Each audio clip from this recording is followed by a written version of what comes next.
Hello students, उम्मीद है आप लोग खैरियत से होंगे और ECAT MDCAT की तैयारी में मसरूफ़ होंगे। आज हम आपके लिए लेकर आए हैं प्रैक्टिस क्वेश्चन, ठीक है, जिसमें हम जो है वो एम सी यूज़ करेंगे। लास्ट टाइम हमने टॉपिक्स किए थे, तो आज उसी टॉपिक्स के जो एम सी यूज़ बेसिकली हैं हम यहाँ पर देखेंगे, ठीक है। और मज़ीद आप एम सी यूज़ की प्रैक्टिस करना चाहते हैं तो हमारे पास आपके लिए है 6000 प्लस क्वेश्चंस का एम सी यूज़ बैंक, जिसका लिंक डिस्क्रिप्शन में मौजूद है। तो आज चलें स्टार्ट करते हैं हम लोग।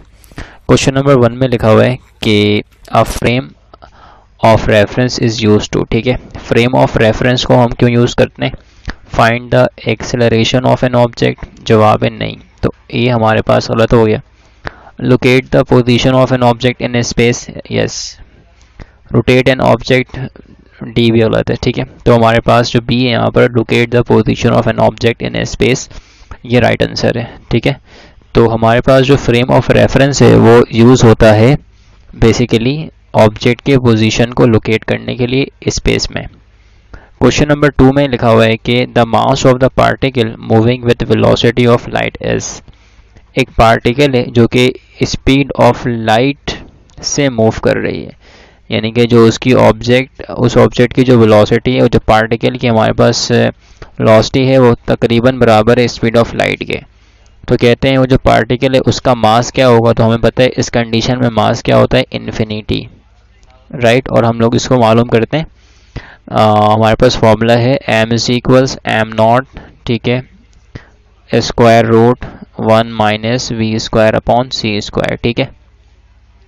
तो अगर यहाँ पर हम लोग v पुट कर देंगे, ठीक है ना, तो v की वैल्यू पुट करेंगे जो कि हमारे पास c के बराबर है, तो सी स्क्वायर से कैंसिल, ये आ जाएगा 1, 1 माइनस 1 0, और समथिंग ओवर 0 क्या होता है, इन्फिनिटी।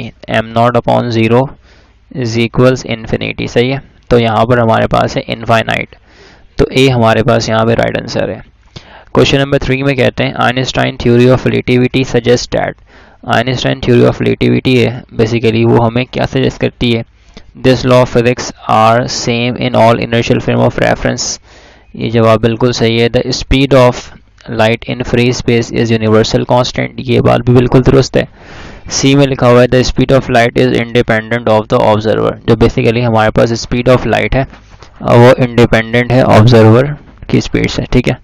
तो इसका मतलब ये सारी बातें दुरुस्त हैं, तो हमारे पास जो यहाँ पर ऑप्शन नंबर डी है ये करेक्ट है बेसिकली, ठीक है। तो ऑप्शन नंबर डी हमारे पास करेक्ट है। क्वेश्चन नंबर 4 में कहते हैं कि N inertial frame of reference is the one, ठीक है। इनर्शियल फ्रेम ऑफ रेफरेंस हमारे पास बेसिकली क्या होता है कि रेस्ट में हो या फिर मूव करे, ठीक है, यूनिफॉर्म वेलोसिटी से, राइट, यूनिफॉर्म वेलोसिटी से। तो अगर वेलोसिटी हमारे पास यूनिफॉर्म है, ठीक है, तो फिर अल्टीमेटली हमारे पास जो ए है वो ज़ीरो के बराबर है। तो zero acceleration which has rest which moves with uniform velocity on earth, ठीक है। इसका मतलब है तमाम ऑप्शन दुरुस्त हैं, तो बी हमारे पास यहाँ पर राइट आंसर है। क्वेश्चन नंबर 5 में कहते हैं the frequency of light beam A is twice that of B. हमारे पास जो लाइट बीम ए है उसकी फ्रीक्वेंसी जो है वो ट्वाइस है, ठीक है ना, लाइट बी के मुकाबले में। The frequency of light beam A is twice, यानी कि अगर हम यहाँ पर देखें तो frequency of beam A is equals twice of the frequency of B, ये हमारे पास कंडीशन गिवन है। The ratio E A by E B of the photon energies is. तो हमें यहाँ पर बताना है कि हमारे पास जो फोटोन है उनकी जो एनर्जीज हैं वो उनका रेशियो क्या आएगा। तो सिंपल ये हो जाएगा एन एच एफ ए, ठीक है, एन एच एफ बी।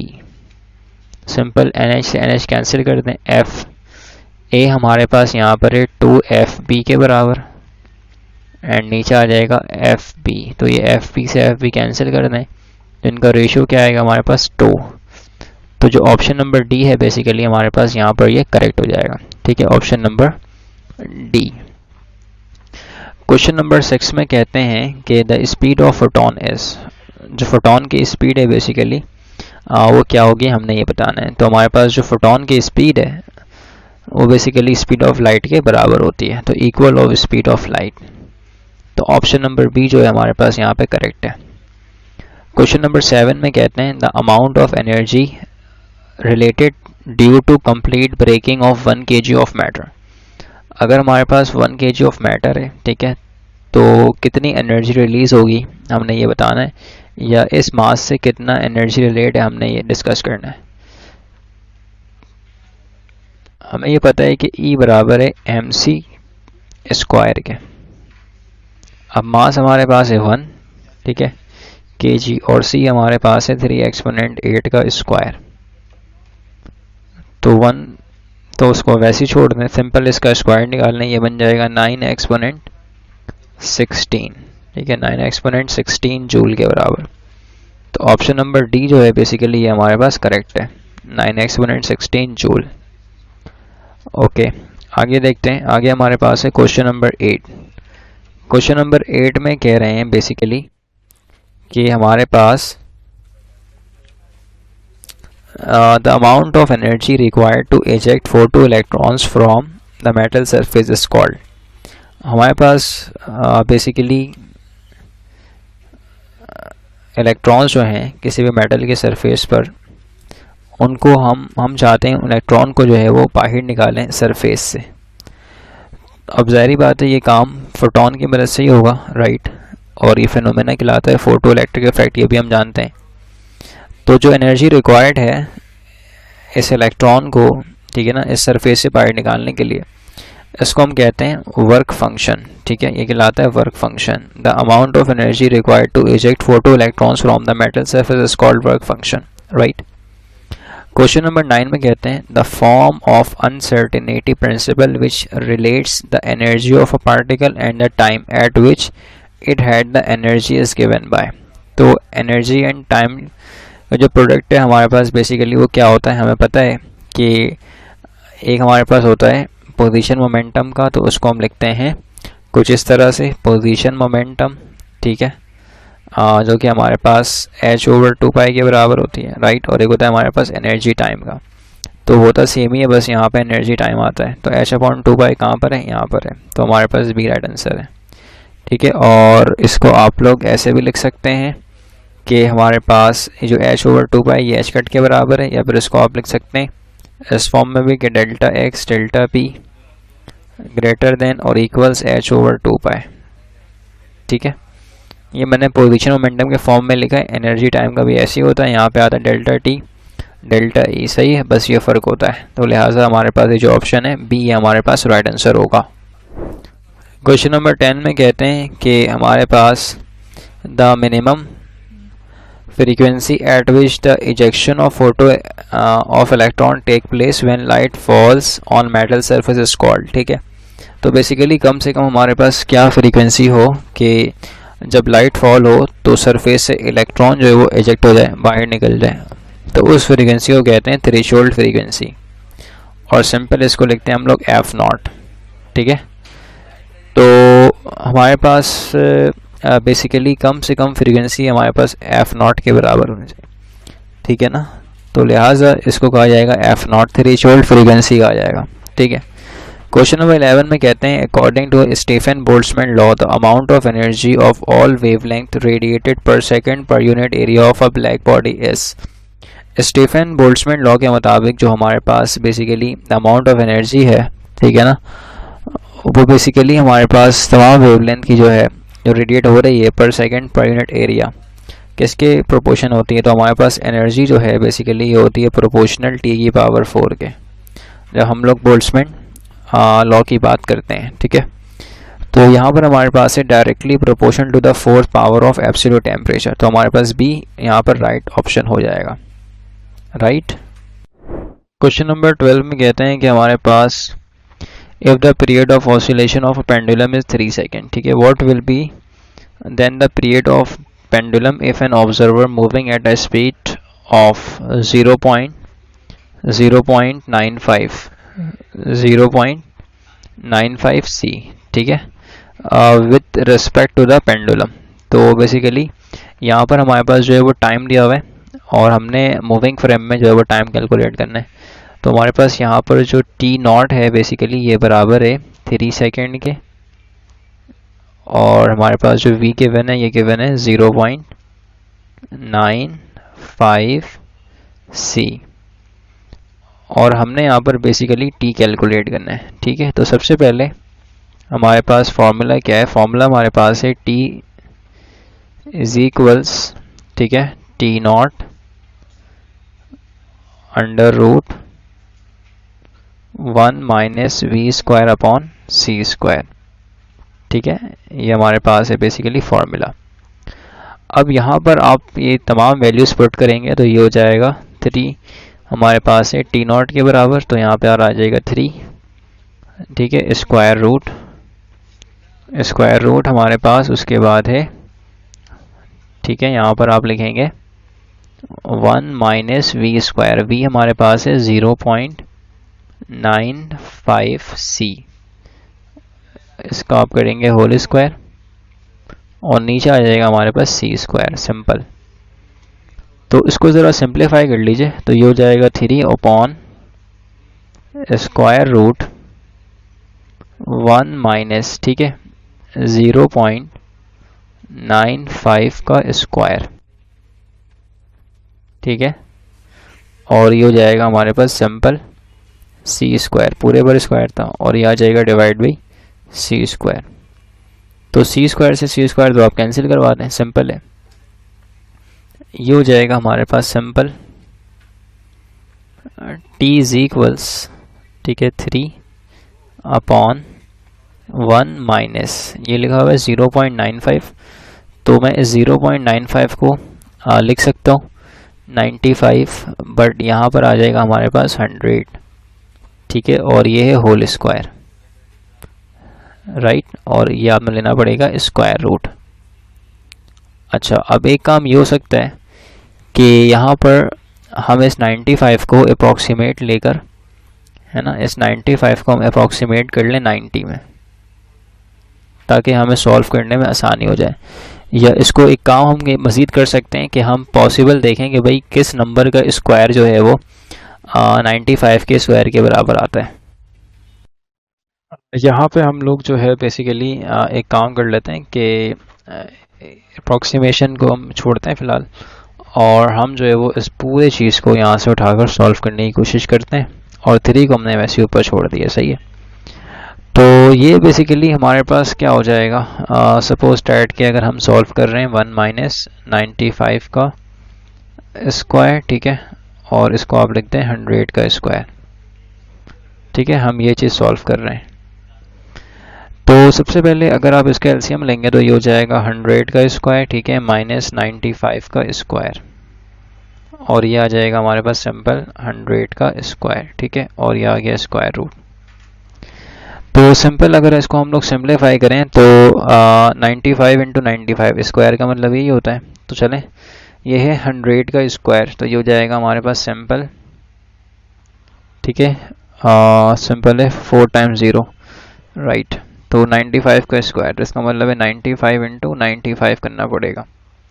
तो 5 5 25, 5 और यहाँ पे 2 कैरी करेगा, 5 9 से होता है 45, ये हो जाएगा 47।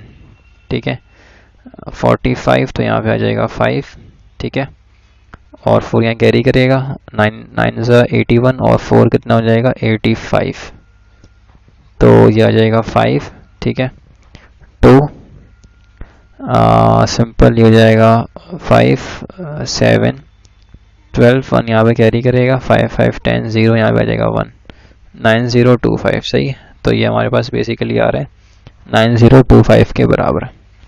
तो यहाँ पे आप लिखेंगे 9025, इसका आपने स्क्वायर कैलकुलेट किया। नीचे आ जाएगा हमारे पास सिंपल 100 का स्क्वायर, ठीक है, और ये पूरे पर स्क्वायर रूट है। अब सिंपल कर लें तो इसको अगर आप माइनस कराएंगे, अच्छा एक काम ही कर लीजिए, इसको अप्रॉक्सीमेट लेके चलें 9000 के, ताकि हमें सॉल्व करने में आसानी हो जाएगी। तो ये हो जाएगा हमारे पास, ये वैल्यू अपनी जगह पर है, ये आ जाएगा 9000, ठीक है, और ये आ जाएगा 100 का स्क्वायर, या ये स्क्वायर रूट, ठीक है। अब सिंपल अगर आप माइनस करेंगे तो अगर आप यहाँ से, तो अगर इसको माइनस कराएंगे तो ये हो जाएगा हमारे पास 1000, ठीक है, 1000, और ये आ जाएगा 100 का स्क्वायर।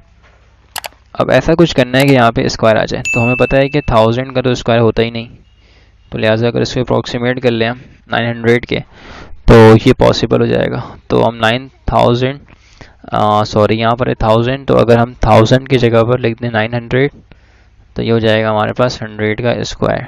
ठीक है, तो इसको आप लिख सकते हैं 3 का स्क्वायर 9, और यह आ जाएगा 30 एक मरतबा, तो यह आ जाएगा 30 का स्क्वायर, और यह आ जाएगा 100 का स्क्वायर।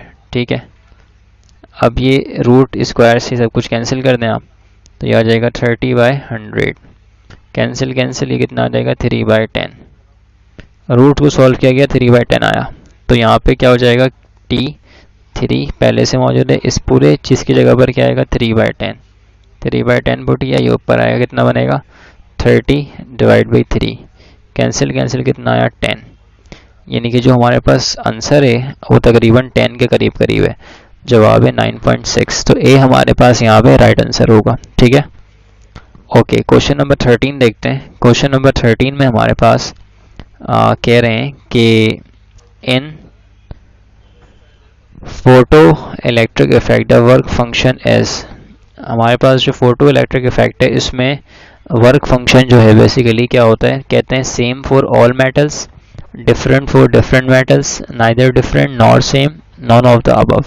तो याद रखें हमारे पास जो वर्क फंक्शन है वो हर मेटल का अपना अपना होता है, यानी कि उसके नेचर पर डिपेंड करता है, राइट। तो डिफरेंट फॉर डिफरेंट मेटल, जैसे अल्फा की वैल्यू होती है वो डिपेंड करती है नेचर ऑफ द मटेरियल पे, वैसे ही हमारे पास वर्क फंक्शन डिपेंड करता है नेचर ऑफ द मटेरियल के ऊपर।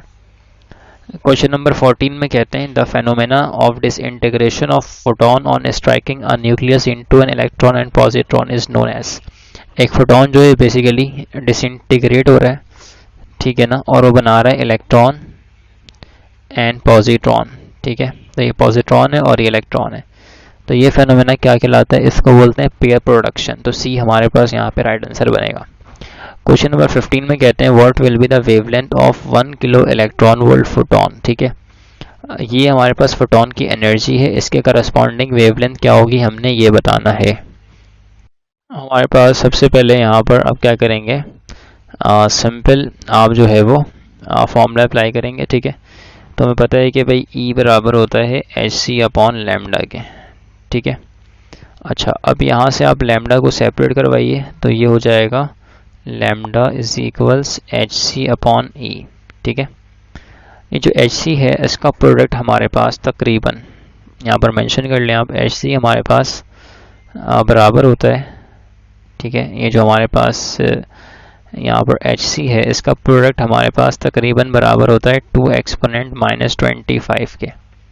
ये बहुत सारी जगहों पर इस्तेमाल होता है, तो लिहाजा आपने इसको याद रखना है 2 एक्सपोनेंट -25। सही है, अब हमें चाहिए लैम्डा, तो ये हो जाएगा hc की जगह पर आप पुट करेंगे 2 एक्सपोनेंट -25, राइट, और ये हमारे पास है E। तो एनर्जी हमारे पास क्या गिवन है, एनर्जी हमारे पास गिवन है 1 किलो इलेक्ट्रॉन वोल्ट, तो ये हो जाएगा 1 किलो का मतलब है 1000, और ये हमारे पास है इलेक्ट्रॉन वोल्ट, तो जूल में लाना पड़ेगा, तो ये हो जाएगा 1.6 एक्सपोनेंट -19। ठीक है, अब ये हमारे पास बेसिकली क्या है 10 की पावर 3 है, राइट, तो 10 की पावर 3, तो चलें इसको हम अरेंज करते हैं, ये हो जाएगा 2 एक्सपोनेंट को मैं लिख रहा हूँ थोड़ा सा आगे -25। ठीक है, ये हो जाएगा हमारे पास, चलें काम करते हैं इसको हम लोग यहाँ पर अरेंज कर लेते हैं, तो ये हो जाएगा हमारे पास 10 की पावर 3 यानी कि 1 एक्सपोनेंट 3 लिख लें इसको आप, और ये आ जाएगा 1.6 एक्सपोनेंट -19। ठीक है, अब अगर इसको हम लोग देखें यहाँ पर, तो सिंपल ये हो जाएगा हमारे पास 3 और ये -19, तो ये आ जाएगा -16, तो इसको हम लिख सकते हैं 2/1.6 10 की पावर -25। ठीक है, और ये हो जाएगा 10 की पावर -16, तो ये अगर हम यहाँ से हटाते हैं डेसिमल, तो ये हो जाएगा 10/16 मल्टीप्लाई बाई 10 की पावर -25 प्लस 16।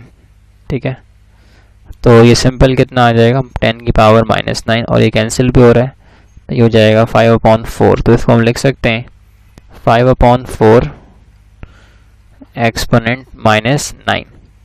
अब ज़रा इसको सॉल्व करिए 5/4 को, तो ये हो जाएगा सिंपल। एक दफ़ा में ये आ जाएगा 4 1, यहाँ पे पॉइंट लगा के आप लगा देंगे 0, तो ये हो जाएगा 2 टाइम्स में 8। तो ये आ रहा है सिंपल 1.2 एक्सपोनेंट -9। तो इसका मतलब 12 एक्सपोनेंट -10, इसको हम लिख सकते हैं।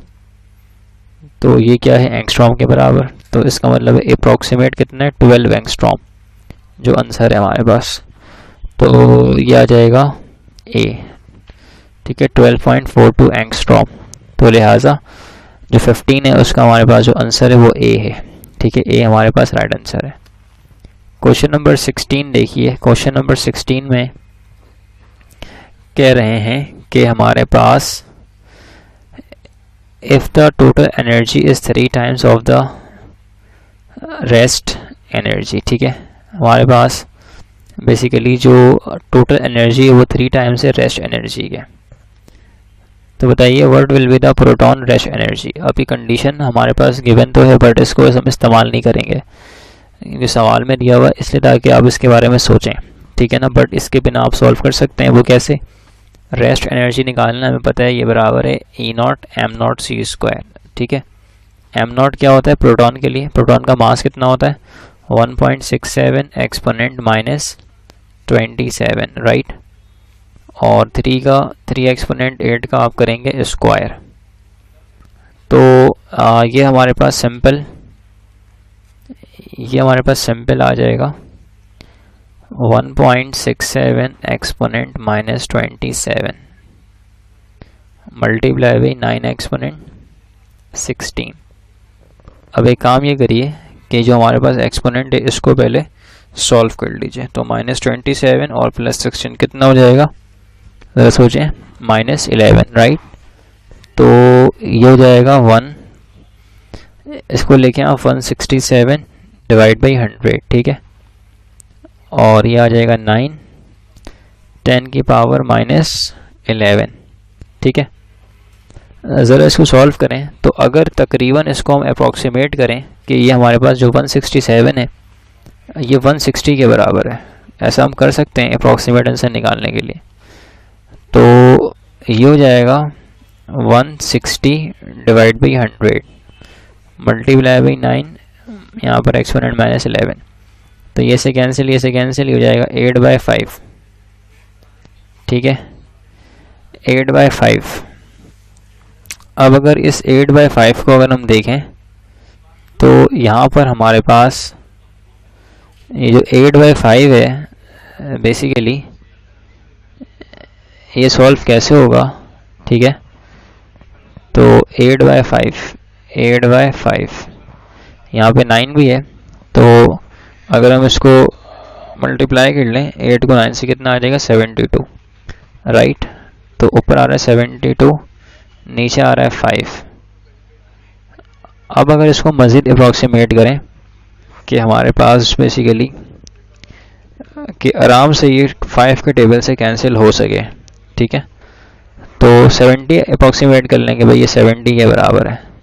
तो इसे कैंसिल कितना आएगा 14, सही है। तो ये आ जाएगा 14 एक्सपोनेंट -11।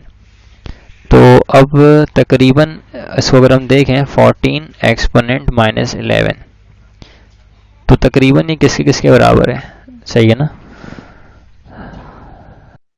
तो बेसिकली ये हमारे पास बराबर है 1.4 एक्सपोनेंट -10 के, राइट। तो जो ऑर्डर है वो -10, तो अब -10 तो इसमें भी है, इसमें भी है, इसमें भी है, इसमें भी है, बट ऑर्डर कितना है 1.4, तो करीब करीब कहाँ पर है 1.5। तो ए हमारे पास यहाँ पे राइट आंसर होगा, ठीक है। 17 में कहते हैं कि Compton's effect is explain on the basis of, ठीक है ना, पार्टिकल नेचर ऑफ रेडिएशन। अगर हम पार्टिकल नेचर मान के चलें तो फिर हम जो है वो कॉम्पटन इफेक्ट ये प्रूव करता है कि जो हमारे पास लाइट है उसकी नेचर पार्टिकल है, राइट। मोमेंटम ऑफ फोटोन बताना है कि भाई हमारे पास जो फोटोन है उसकी जो मोमेंटम है वो क्या होगी। अब मैंने इसको ड्राइव भी करवाया था आपको, राइट, और यहाँ पर हम इसको फिर से देख सकते हैं, कोई इश्यू वाली बात नहीं है। तो चलें इसको हम लोग यहाँ पे ड्राइव कर लेते हैं फिर से। हमें पता है कि हमारे पास बेसिकली E हमारे पास बराबर होता है एच म्यू के, राइट। एनर्जी को हम लिखते हैं एम सी स्क्वायर, ये आ गया एच म्यू। तो इस एम सी स्क्वायर को लिख सकते हैं M C into C is equals H mu, ठीक है। तो ये हो जाएगा एम सी इज इक्वल्स, ठीक है, एम सी इज इक्वल्स, ठीक है, ये हो जाएगा एच म्यू ओवर सी। अब ये एम सी क्या है, मोमेंटम के बराबर है, ठीक है ना। मोमेंटम हमारे पास क्या होता है, मोमेंटम हमारे पास बेसिकली होता है P is equals M V, right. तो ये हो जाएगा P is equals M C, क्योंकि फोटोन की जो स्पीड है वो स्पीड ऑफ लाइट के बराबर होती है। तो ये सिंपल आ जाएगा P is equals H mu over C. तो हमारे पास है एच म्यू अपॉन सी। तो सी हमारे पास बेसिकली यहाँ पे राइट आंसर है, ठीक है। आगे चलते हैं। तो आगे हमारे पास है क्वेश्चन नंबर 19, ठीक है। क्वेश्चन नंबर 19 में क्या कह रहे हैं, क्वेश्चन नंबर 19 में बेसिकली हमसे क्वेश्चन में पूछना ये चाह रहे हैं कि हमारे पास basically photo cell is a device, ठीक है। फोटो सेल हमारे पास एक डिवाइस है जो कि कन्वर्ट करता है। तो फोटो मीन्स है लाइट, ठीक है ना। Photo cell is a device which converts light energy into electrical. तो हमारे पास डी जो है राइट आंसर है, ठीक है।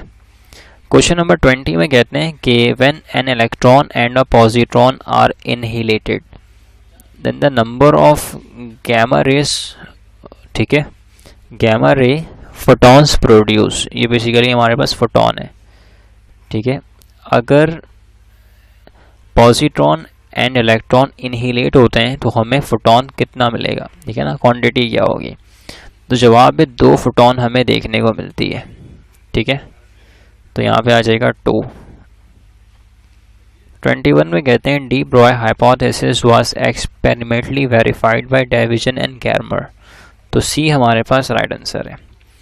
डी ब्रॉय की जो हाइपोथेसिस थी बेसिकली उसको एक्सपेरिमेंटली वेरीफाई किया था डेविजन एंड गैर्मर एक्सपेरिमेंट ने, सही है। तो यहाँ पर सी जो है बेसिकली हमारे पास राइट आंसर है। क्वेश्चन नंबर 22 में कहते हैं if you are moving at relativistic speed between 2 points that are fix distance apart. आप 2 पॉइंट के दरमियान मूव कर रहे हैं, ठीक है, स्पीड ऑफ लाइट से कंपेरेबल है, ठीक है ना, यानी कि आपकी जो वेलोसिटी है वो तकरीबन सी के बराबर है। ये पॉइंट फिक्स है तो ये फासला हो गया, ठीक है। Then the distance between 2 points appear. जो डिस्टेंस बिटवीन 2 पॉइंट है, जो फासला है, ये आपको शॉर्ट दिखेगा, इसको बोलते हैं लेंथ कॉन्ट्रैक्शन। तो हमारे पास बी यहाँ पे राइट आंसर है, डिस्टेंस हो जाएगा शॉर्टर, ठीक है। 23 में कहते हैं the Stephen Boltzmann law for the black body radiation is given bye. Stephen Boltzmann law जो है बेसिकली वो क्या है कि एनर्जी हमारे पास प्रोपोर्शनल है एब्सोल्यूट टेम्परेचर की पावर 4। तो सी हमारे पास यहाँ पे राइट आंसर होगा, ठीक है। According to the Max Planck energy is radiated और एब्जॉर्ब्ड इन, ठीक है ना। एनर्जी जो है बेसिकली वो एब्जॉर्ब होती है या फिर रेडिएट होती है in the form of discrete packets, continuous wave, either of them, none of this.